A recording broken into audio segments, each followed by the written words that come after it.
Hello, my name is Michelle, and you're listening to Profit is a Choice. Welcome to another episode of Profit is a Choice and our Business Challenges series. In this series, business owners share their challenges and we work through some of the methods to solve the problems they're facing. So if your challenge isn't the same, it's okay. Listen in to see if the thought processes could also apply to you. Our business challenge today is from Sheri Corey of Style and Stitch in Homewood, Alabama. Sheri is pivoting in her business to also prepare for the end game, retirement. Listen in as we dig into the fear that is surrounding her pivot and the often present imposter syndrome. Listen to the line of questioning and try to apply it to your challenge. Enjoy.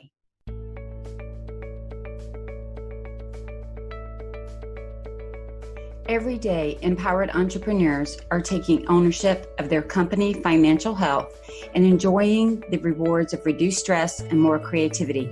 With my background as a financial software developer, owner of multiple businesses in the interior design industry, educator, and speaker, I coach women in the interior design industry to increase their profits, regain ownership of their bottom line, and to have fun again in their business. Welcome to Profit is a Choice. Hey, Sheri, welcome to the podcast. Hello, Michelle. Thank you for having me. It's so funny. I say your name and Siri pops up on my phone. So yeah, it does. Oh, doesn't that drive you crazy? I need to. Yes, it happens all the time. People do when they walk into the workroom. Yeah. Oh, funny. I guess with Michelle, it doesn't sound like anything. So nothing pops up and says hello. Yes. So you have graciously agreed to be part of the Business Series Challenge, or the Business Challenges series. We're going to talk about challenges in front of entrepreneurs in the creative space of interior design, which is all aspects of interior design. Talk about the challenge in front of you, kind of what you've tried, and we're going to brainstorm and do live coaching to figure out kind of some next steps or things that you can do. So thank you for agreeing to jump on here and share a challenge that we can all learn from. Okay, let's get going. All right. So the first thing I want you to do, Sheri, is share with me and with the listeners, what is the challenge in front of you right now? You know, I think a lot of it probably is my mindset, because I feel like, because the business has evolved and I've changed exactly what I'm not just a workroom anymore. I wanted to get into more of the design and decorating part of it. And so I think it's probably a mindset of mine trying to get over that fear of, am I good enough? Do I need to be doing this? That kind of thing. Okay. So give us a little bit of background. I probably should have started with that, but that's okay. So give us a little bit of background. You've been a drapery workroom for years. How long have you been? And you've done trade and retail. So both sides of it, correct? Exactly. And so this next month is our 25-year anniversary. So I've been at it for 25 years full time. And then I've just kind of evolved into, I guess, listening to so many different podcasts, trying to think of that exit strategy as my hands are starting to wear out. What else can I continue on to do? And so that's why I got more into wanting to look into doing more decorating. The decorating and the styling aspect. Amy Ferreira was just on our podcast, and she shared she started off as a drapery workroom and then moved into design. And others have done that as well. They started in one place and moved somewhere else under this big umbrella of interior design. And so, I totally understand what you're saying with the challenge of this mindset issue of you kind of had worked up your confidence to be a workroom. Like you're solid in that. You know that you know what you know for anything and all things drapery, correct? Correct. So okay. Yeah, I'm kind of getting out of my comfort zone at this point. Yeah. I think another challenge, if I could speak, there's this imposter syndrome.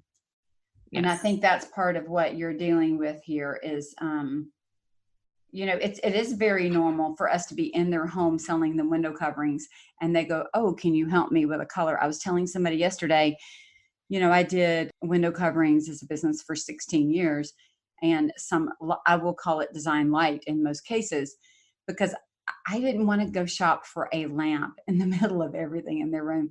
So I would go work with a designer and let them come in and do the bigger pieces and parts. But quite often I was asked, can you help me choose a rug? Can you help me with a paint color? It's very normal. You're in their home doing one aspect. And if you really love and enjoy that part of the business, I can see where it would morph into at least the styling and the decorating part of it. Right. Okay, so your challenge is how to add on the second income stream and to work on the mindset, the imposter syndrome, the fear, how to feel as confident in that offering as you do in the window treatment offering. Exactly. Okay. Exactly. So what would be a perfect outcome for you with this, Sheri, as you add this new opportunity, income stream offering to your business? If you could describe the perfect world of how this would be for you, what would it be? That I could get back to, oh gosh, let me think of how to word it, I guess. I started out in my home, moved out of my home, that like, I guess I'm trying to grow it now so that in 5 years, if I want to literally just go back to working out of my home again, I could actually do that and play grandmommy. So that's kind of, and move out of the workroom completely as my body breaks down from it all. Okay, so a longer term goal of either selling off or stopping the workroom, doing more of the styling and the decorating, not having to have the space outside of the home anymore. So downsizing that. And it sounds like also having more free time in your life that's not tied up in the business. Because right now your business is full time. Yes. So that you can be grandmom, you can do some of the other fun things that you want to do in your life. That's it. Yep. Okay. Okay. And I would assume that we want to do this with the least amount of stress possible. Exactly. Okay. So part of your exit plan is to literally use your mind and your talent to ramp that up. Not that you haven't been using them in the workroom, so I'm not suggesting that, but that we ramp up the idea creation when the body is going from carpal tunnel, hands breaking. I mean, workroom upholsterers, it is huge wear and tear on the body. I don't even think we are aware. I was talking to a client yesterday who was telling me that it was a workroom client, that she got an order for 60 pillows and was trying to cut them out and ended up having double carpal tunnel surgery in both hands because of she'd already been in business for years and it just wore down the body. So I think that is a great idea. Okay. What have you already started doing to plan for this? Have you started learning anything to add the decorating? What have you done to prepare yourself to start pivoting in your business? Well, I did go ahead and get certified as a decorator. So that was one thing I did last year. And then I also have been working through some programs on e-design, trying to broaden it from just being here in Birmingham, Alabama, to be wherever the client is. Mm-hmm. So those are the two main things that I have done. Okay. And what have you done internally in your company to prepare? Because you've done a couple of other things, I think. We've changed up our website and added, changed the name to add the style in there. And then also added the services on our website too. Okay. So you have already gotten a decorator certification. You've done e-design programs. I know you've been learning some online platforms and technology. In addition, you rebranded your entire company, changed the name, and started adding these services on your website. Yes. Okay. So I would say you've started making a commitment to this, girl. I know. That's kind of scary because then I'm like, okay, I've made a commitment, but can I really do it? That's where the imposter comes in. Okay, so you can really do it, and we're going to help you get there. All right. So I think we understand there's a business pivot. I think the majority of this isn't about ability. You are doing the hard work to learn what you need to learn to do it. I think the bigger challenge is between the ears, right? Our mindset. Right. Okay. I think you would agree with that.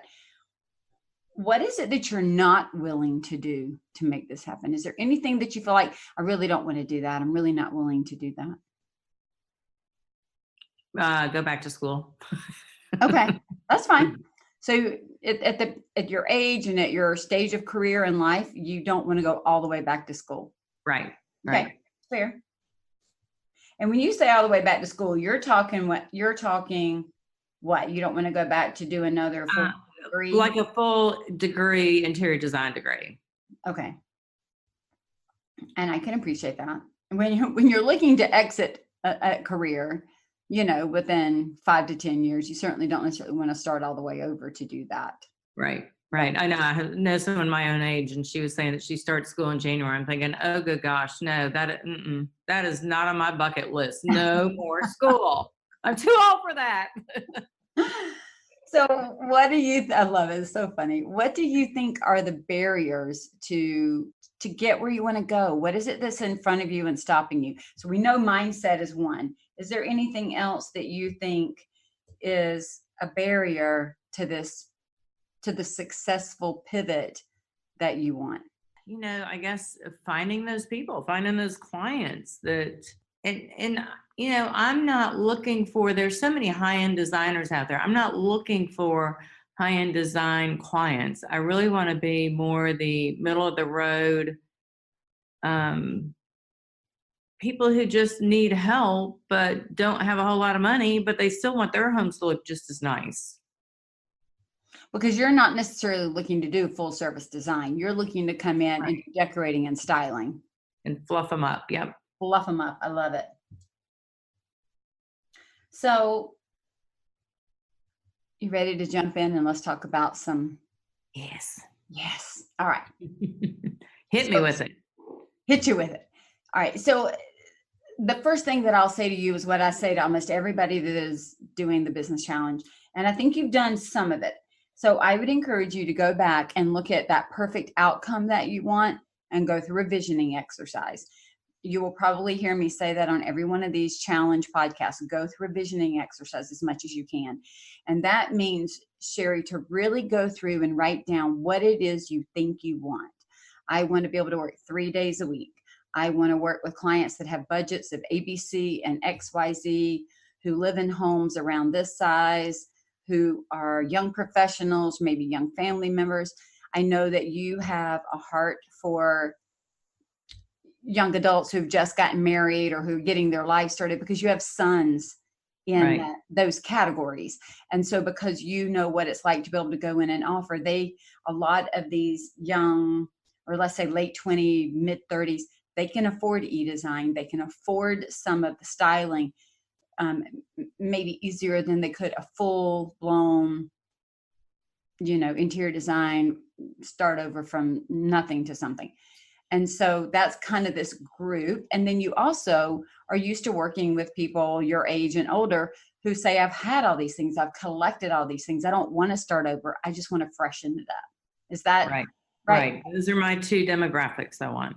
Okay. And so what I would suggest is that you vision that out. Like, this is who I'm working with, and this is what I'm doing for them, and this is how I'm doing it. This is how they feel. This is how I feel. I'm working 3 days a week, which gives me 2 days to play with my grandkids, travel, do all those things. And so we want to make sure that you have a very clear picture, at least as clear as we can make it. And so then what we do is we have this extremely clear vision, and we can look at where you are now and how to get there. Okay. All right. The start with mindset. And this is so true. So I'm so glad that what we're having today is not just another conversation about how to be a designer or a decorator or workman, to really talk about the mindset, because honestly, all of our success depends on us having a mindset towards success. The first thing I would say is we have to work on having what's called a growth mindset.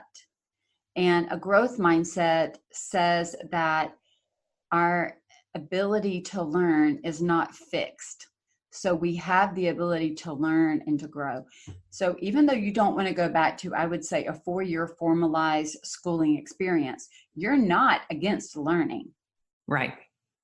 Because you have already done a decorator certification, you're doing e-design programs, you're jumping into technology, and that's huge. And I know some of these things are not easy for you as far as being just second nature like they are for the 20-year-olds, right? Mm-hmm. But for those of us of a certain age, we didn't grow up with technology at our fingertips like they did. So it might take a little bit more for us. And you have fought through a lot of that. Yeah. Right? So, and I say all that with high respect. I'm just saying you can go hire somebody who's 20 years old, 25 years old, and I swear my sons can type on an iPhone with their eyes shut and spell everything correctly. And I can spell and have every word come out like jibber jabber, even when I'm watching my fingers do it, right? It's just different. Okay. So the mindset issue isn't about not thinking that you can learn. So we got to have this growth mindset, which says I have the ability to learn what I need to know. I have the ability to retain what I need to know. And I have the ability to implement what I've learned. Okay. So growth mindset. The next thing that I would say is I would love to have you make a list of your fears. Okay. Here's what I'm afraid of. Anything that is in the dark takes on a different weight. So anything that we are fearful of, that we do not give voice to, that we don't write down, that we don't put down, that we let it kind of mumble and jumble in our head, it gets bigger and it gets more daunting. And then it stops us. And then we absolutely hold it as if it's some type of truth, even though it could very much be a lie. Okay. So what I would love for you to do is identify all of your fears. Just write them down. Inside the inner circle that you're a part of, there is a place, there's a form on the, actually it's not in that one, it's in the coaching program, but there is a form for fears. Go in and identify your fears. Then it asks you, what would it be like if the fear was gone? And how can we address the fear? So by identifying it, we can now make a plan to deal with it. So let's give an example. You said earlier, I fear I'm not good enough. Right. Okay. Define good enough. What does good enough mean? What does it mean to you? And what does it mean to your client? That I don't, set anything up just right, or I go in there and, do the floor plan, and then we get there and it doesn't look right. They're not happy with it. It's just. Okay. It not looking right and them not being happy with it are two different things. Okay. All right. So we got to separate that out. Do you see how this works? For example, you could create something that is good enough and the client could still not like it. That doesn't mean it's not good enough. Okay. It means the client didn't like it. Okay. Because if we don't separate that, then we start to now take ownership of everything they like and don't like. I cannot even tell you how many designers present a design that is gorgeous and the client doesn't like something in it. It doesn't mean it was a bad design or that it wasn't good enough. It means the client had different taste. So that's why I want you to start separating out the meaning. What is good enough? Good enough means it functions properly. Good enough means it meets an aesthetic. You see what I'm saying? There's good enough design. Yes. Then we can look at, does it meet the needs of the client? Does the client like it? We can look at those as separate things. We just can't lump it all into one, because if we do, it takes on again, like this impossible ability to master it. Okay. So if we have a fear of not being good enough, define what it means to be good enough. Because if good enough means I have followed all the rules and suggestions for a room layout. You've got your walking space, you've got your seating, you've got a focal point. If you've done all those things, then it could check off the box of good enough. And that could be completely separate to, does the client like it? Okay. Then we can step down and say, it also sounds like you have a fear of rejection. Oh, yes. Right? And that's separate from good enough. So if we can get past, if we can identify what it means to be good enough means maybe that in our conversation, good enough means that the design follows good rules of design. It follows the rules of scale and proportion, of balance and symmetry, of all those things that form and function that we need to do. So if I have a list, I've checked off form, I've checked off function, I've checked off balance, I've checked off scale, checked off all these things, I would say it's good enough. The next fear is that it will be rejected, even if it's good enough. Right. Okay. So then how do we deal with the fear of rejection? And how do we stop rejection before it happens? So part of it would be writing out a process to talk to the client, understand their needs, educate in advance, explain the process, explain what you're doing. Leave them a trail of breadcrumbs from the beginning to the end so that they have been taken on the journey with you.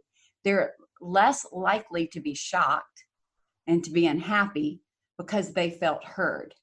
And if you understand all the things that you did to make it good enough, scale, proportion, form, function, blah, blah, blah, and then when you present to your client, you are presenting to them. And when they say, I don't know about that, you can say, well, let me explain how it fits into the design. Let me explain why I chose it to go here, or why I chose this piece. And then you lead them back to whatever was under your list of good enough meetings, meets, design principles, or good selections, or however you want to define that. Okay. So let's say that you've done it and you've identified what good enough means for style and stitch. You have started looking at this rejection. How can I handle it? Another thing you can do, Sheri, is to separate yourself from from your deliverables. And as creatives, whether we're workrooms or we do slipcovers or we do design, there is a part of us that we have put into what we have created, so that when we take it and hand it to that client and they turn up their nose and make that funky face, it takes the hardest time to separate ourselves from that if what we have delivered to them we think is perfect or fantastic for the space, right? Right. So you have to make this decision almost in your mind.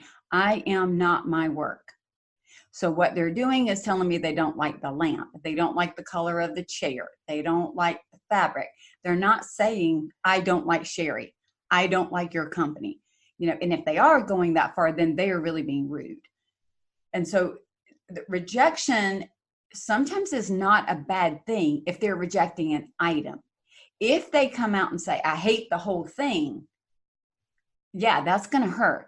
But what it's also going to tell you is, where in the process did I not address? What questions did I not ask? What work did I not do up front? Because if we do the hard work up front to make sure they're our ideal client, to make sure they have proper budget and time considerations, and to make sure that they've been heard with the aesthetic or whatever they want to showcase in that room, and we're trailing them and bringing them along with breadcrumbs, by the time we get to the end, they should be so on board that they're just like throwing money at us and ready to have it done. Right. Right. So sometimes that rejection can be a gift to show us a hole in the process. Yes. It's not going to feel like a gift. It's going to feel like a gift you wish you hadn't gotten in the moment. But later, you're going to be thankful for that gift. Okay. So we have the fear of not being good enough. We have the fear of rejection. And we're going to start looking at, in advance, how do I solve it? Like, how do I deal with it to keep it from hitting? The imposter syndrome. Usually it comes from the fear of, if they find out about me, they're going to see I don't know what I'm doing. That's what an imposter means, is that I'm really not prepared to do what I'm doing. Mm-hmm. So let's define, what does it mean in our business to be an imposter, and how can we work against it? What's the opposite? So an imposter means ill-prepared. Give me some other adjectives or adverbs or phrases that would describe an imposter to you. Ill-prepared, maybe not educated, or gosh, I'm not good at these things. That's okay. When I think of an imposter, I kind of think of somebody who's fake or lying. Yeah. They're pretending to be something they're not. Right. Okay. So pretending to be something they're not, lying, fake, uneducated, haven't done the work, a huckster, right? Somebody who's trying to get one over on us. Right. Okay. Right.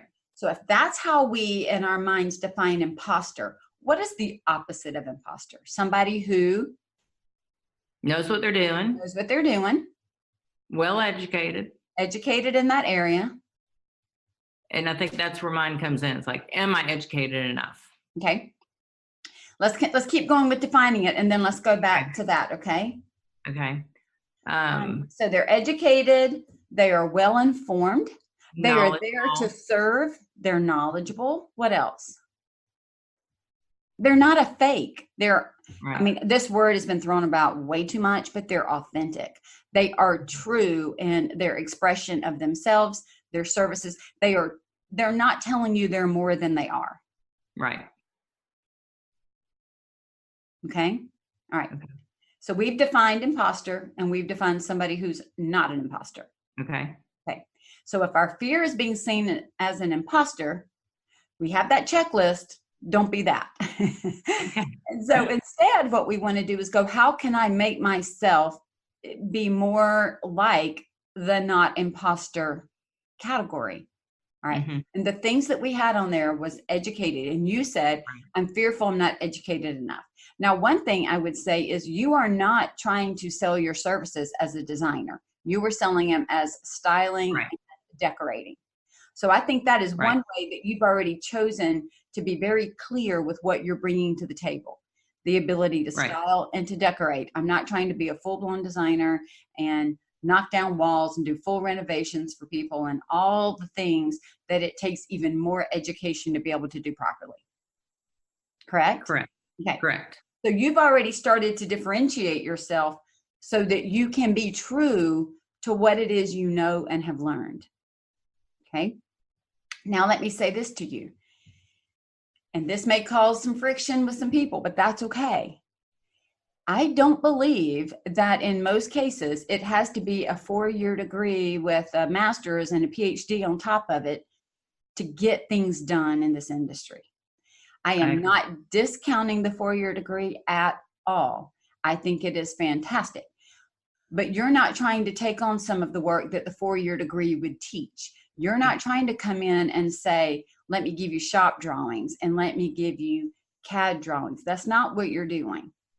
Right? Right. And so if you were trying to take on all of those things and you had not been educated, either in an extremely formal environment or even in an on-the-job learning environment, we all know that I've seen discussions. There are really great designers that, you know, in our country, we all just are amazed at who do not have super formal educations. They have learned on their own. They've learned on the job. They've learned by apprenticeships. They've learned in different ways. So if you can separate a 4-year degree in this specific area from what you're doing, that is going to help you. You're not trying to go out and put into the marketplace any offering that couldn't be done in the way that you've done it. And you also have an education in decorating. You worked for months to get a certificate in decorating. So you have been educated in that. Okay. True? True. You have 25 years of experience in education in putting fabrics together and in color selections from a wholesale and retail perspective in a drapery workroom. Yes. You know what those things look like. You know those things.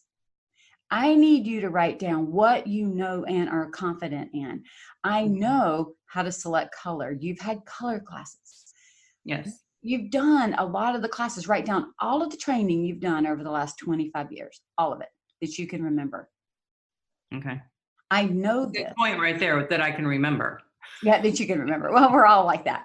But you'll know. I mean, you'll know. Yeah. Even if you can't remember the name of the course and who taught it, you'll remember that I took a color course at this point.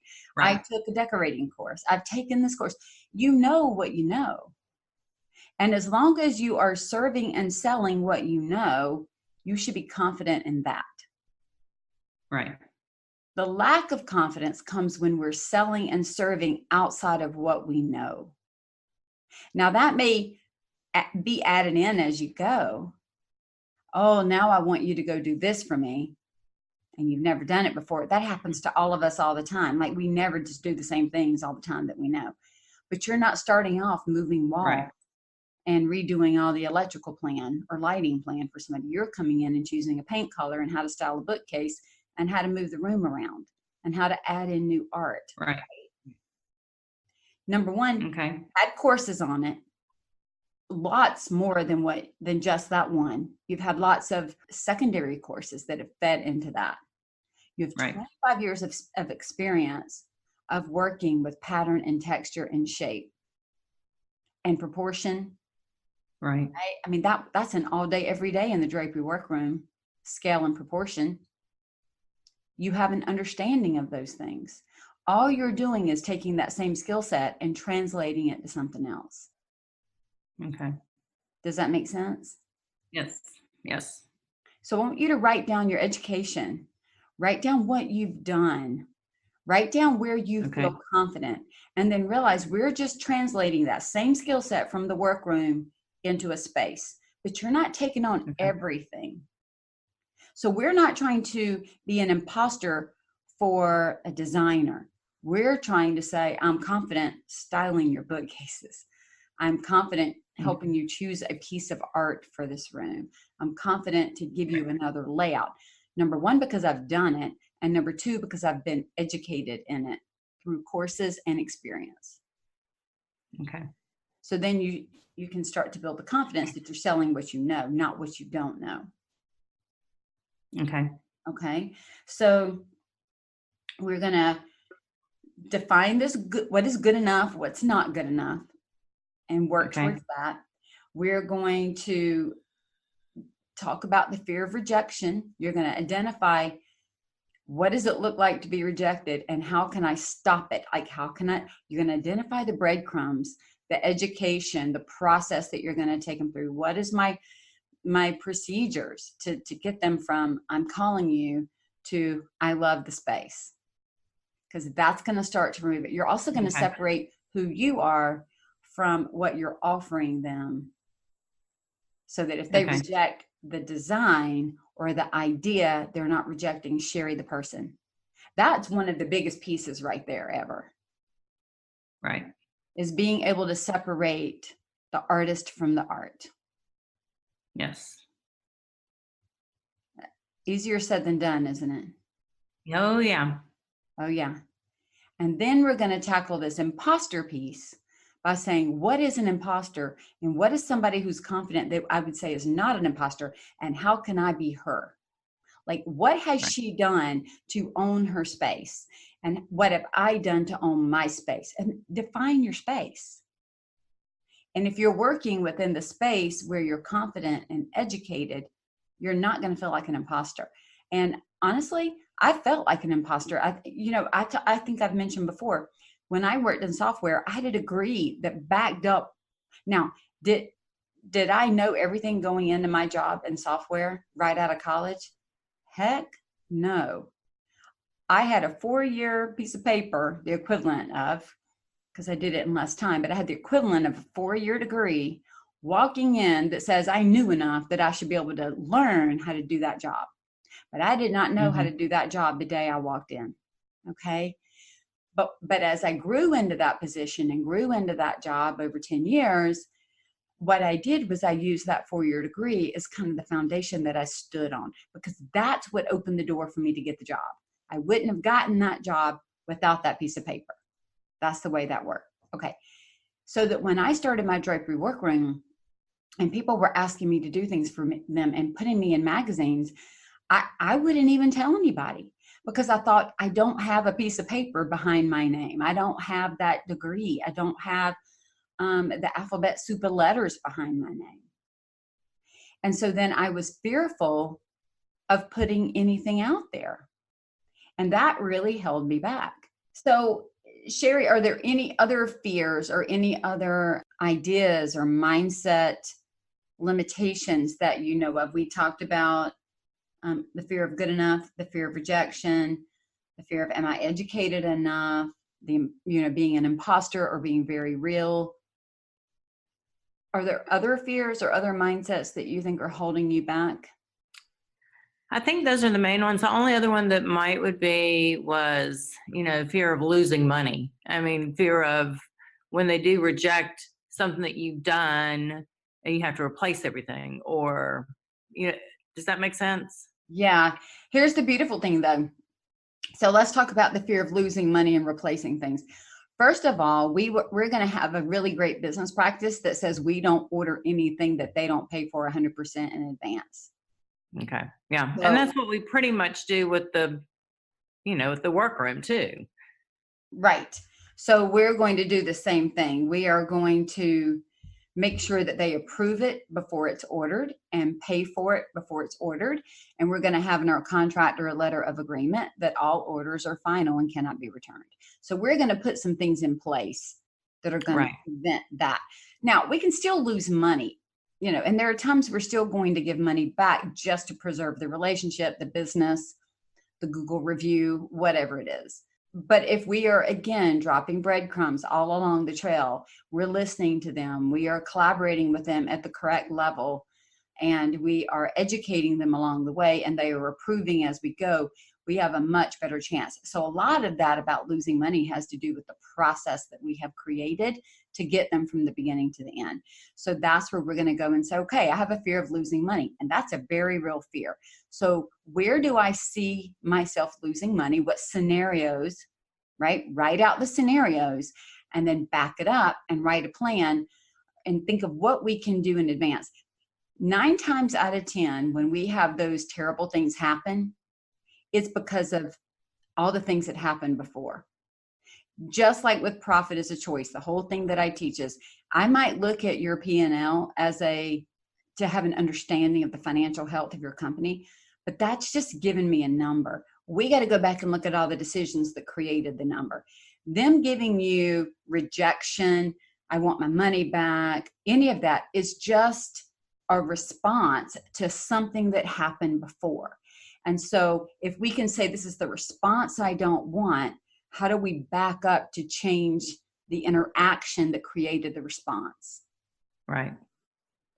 I guess, and then the next thing would be, the fear of them out there bad mouthing you, because I've had that happen when we had a rejection, a problem, and then they go out there and they bad mouth you on social media.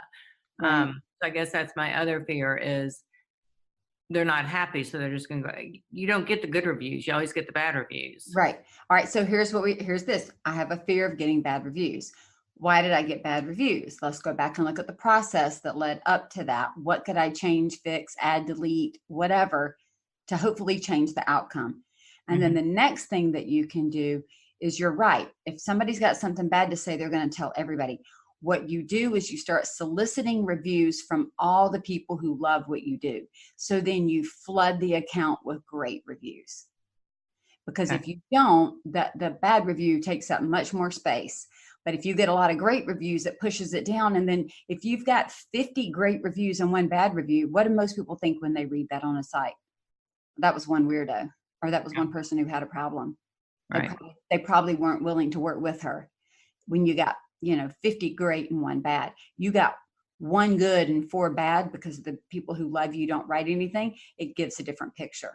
Right. So then what you do is your process is to try to alleviate the bad reviews and to enhance the good reviews. Right. That's the way we're going to do that. Okay. So again, you see how taking the fear and writing it down and saying, this is what I don't want to have happen. Now, how can I alleviate it? Or how can I not be that? How can I not think that? How can I think this way? It then puts us back in that ownership position of I get to control how I think. And what I think impacts the way I act. So if I want to act confident, I have to think confidently. Here's what I know. Here's what I don't know. Here's the team that's going to help me. I can solve the problem. I have people who can help me solve the problem. If I believe that, I can go into a situation and handle it. If I walk into a situation, oh my goodness, this is outside of my comfort zone. I'm so horrible. I can't do this. I'm not educated. I'm so scared. They're going to push back. They're going to write it. I'm going to go in and create that because it's what I'm thinking. and my actions are going to support what I'm thinking. So we need your actions to support good thoughts and a good mindset. Most of our success happens because of what we believe. Okay. And I'm not talking braggadocious, blowing smoke. I'm not talking that. I'm talking from a place of, here's what I've done. Here's the education I've had. Here is where I feel confident. And you're writing all these things down so that you're looking at them objectively and not discounting them. Okay. You got 25 years behind you of a successful business and company. You know how to run a business. You know how to serve people. You know how to meet the needs of your community. If you didn't, you would not be there for 25 years. Having, an outside space with staff, you wouldn't have it. Right. Now what you're going to do is just say, here's another. Think about it when you first started offering motorization.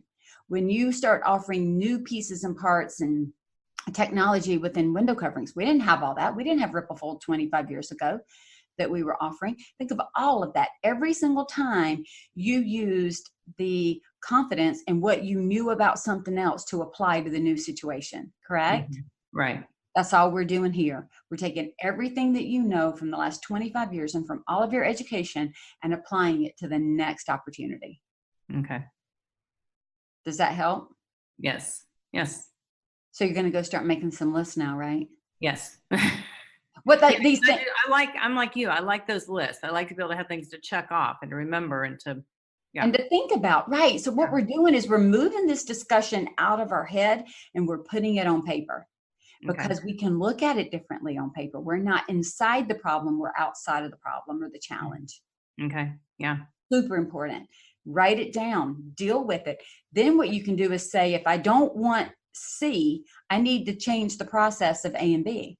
And it puts you back in that ownership and power position to go back and change. If I don't want my house to have ugly paint colors, I need to choose different paint colors. Yeah. Right? And you get to do the same thing. And then go out and enjoy yourself. And listen, everything's not going to be perfect. It never is. You're going to try some things and go, oh, I don't like that.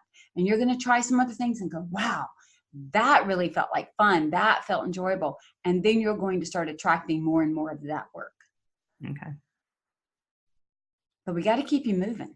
Yes. Any other questions? Or do you feel like you can start to tackle some of the mindset? No, that definitely has helped a lot. Just even thinking through the imposter, fake, all that. That was, very helpful. Good. All right. Well, Sheri, thank you so much for being willing to jump in and share your challenge and share the truth of your experience and being willing to take some coaching to get you on the other side. Yeah. Well, thank you so much for helping me.